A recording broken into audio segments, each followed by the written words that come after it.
जय श्री हरि, जय श्री लक्ष्मी नारायण। सभी श्रद्धालु भक्तों को मेरा सादर प्रणाम। आज हम जेठ मास की पावन कथा का तीसरा अध्याय सुनने जा रहे हैं। जेठ मास हिंदू धर्म में अत्यंत पुण्यदायक माना गया है। इस मास में भगवान विष्णु की भक्ति, व्रत, दान और कथा श्रवण करने से मनुष्य के सभी पाप नष्ट होते हैं और जीवन में सुख समृद्धि आती है। जो भी श्रद्धा और विश्वास के साथ इस कथा को सुनता है, उसके जीवन के कष्ट दूर होते हैं, रोग मिटते हैं और घर में धन धान्य की वृद्धि होती है।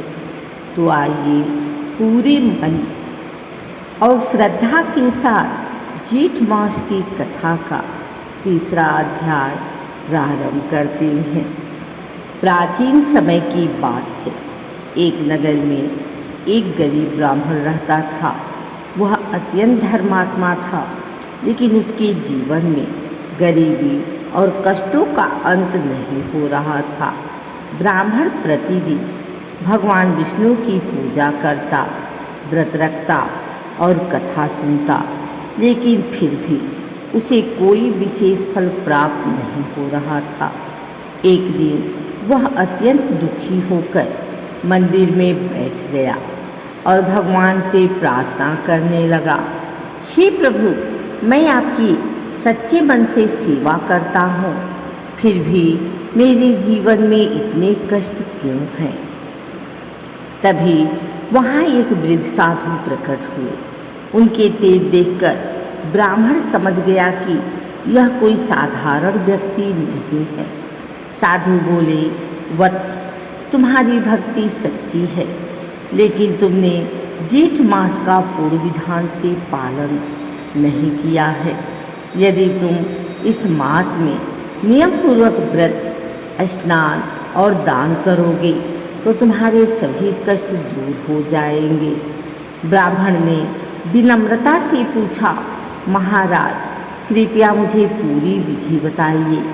साधु ने कहा, जेठ मास में प्रातःकाल उठकर पवित्र नदी में स्नान करो, भगवान विष्णु की पूजा करो, गरीबों को जल, अन्न और वस्त्र का दान करो। विशेष रूप से प्यासे लोगों को पानी पिलाना बहुत पुण्यदायक होता है।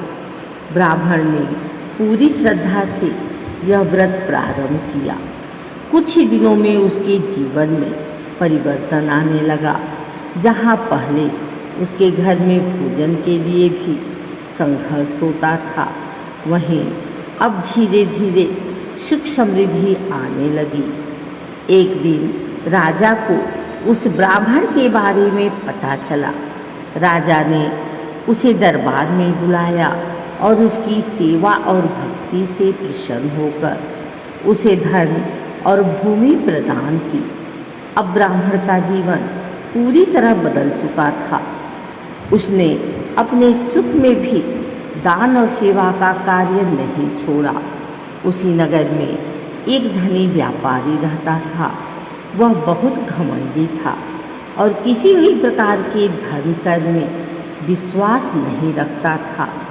वह ब्राह्मण की उन्नति देखकर जलने लगा और सोचने लगा, यह कैसे संभव है कि एक गरीब व्यक्ति इतना धनी बन जाए। उसने ब्राह्मण से पूछा, तुम्हें यह सब कैसे मिला। ब्राह्मण ने सच्चाई से उत्तर दिया, यह सब जेठ मास के व्रत और भगवान विष्णु की कृपा से मिला है। व्यापारी ने इस बात का मजाक उड़ाया और कहा, यह सब अंधविश्वास है। कुछ समय बाद उस व्यापारी के जीवन में विपत्ति आ गई। उसका व्यापार घाटे में चला गया। घर में कलह बढ़ गई और वह बीमार रहने लगा। अब उसे अपनी गलती का एहसास हुआ। वह ब्राह्मण के पास गया और क्षमा मांगते हुए बोला, मुझे भी वह उपाय बताओ जिससे मेरे जीवन में सुधार आए। ब्राह्मण ने प्रेम पूर्वक उसे जेठ मास के व्रत और दान की महिमा बताई। व्यापारी ने सच्चे मन से व्रत रखा, गरीबों को दान दिया और भगवान विष्णु की पूजा शुरू की। धीरे धीरे उसके जीवन में भी सुधार होने लगा। उसका व्यापार फिर से चल पड़ा और परिवार में सुख शांति लौट आई। अब वह समझ चुका था कि सच्ची भक्ति और सेवा ही जीवन का असली धर्म है। इस कथा से हमें यह शिक्षा मिलती है कि जेठ मास में किया गया व्रत और दान अत्यंत फलदायी होता है। भगवान विष्णु की सच्चे मन से भक्ति करने से सभी कष्ट दूर होते हैं। अहंकार मनुष्य का सबसे बड़ा शत्रु है। सेवा और दान से जीवन में सुख समृद्धि आती है। तो भक्तों, आपने जेठ मास की पावन कथा का तीसरा अध्याय सुना। जो भी श्रद्धा और विश्वास के साथ इस कथा को सुनता है, उसके जीवन के सभी दुख दूर होते हैं और भगवान विष्णु की कृपा उस पर सदैव बनी रहती है।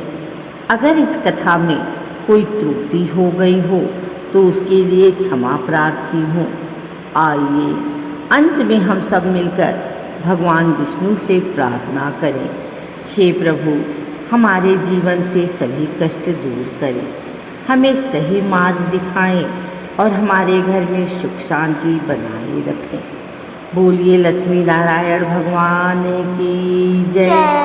बोलिए श्री हरि विष्णु भगवान की जय।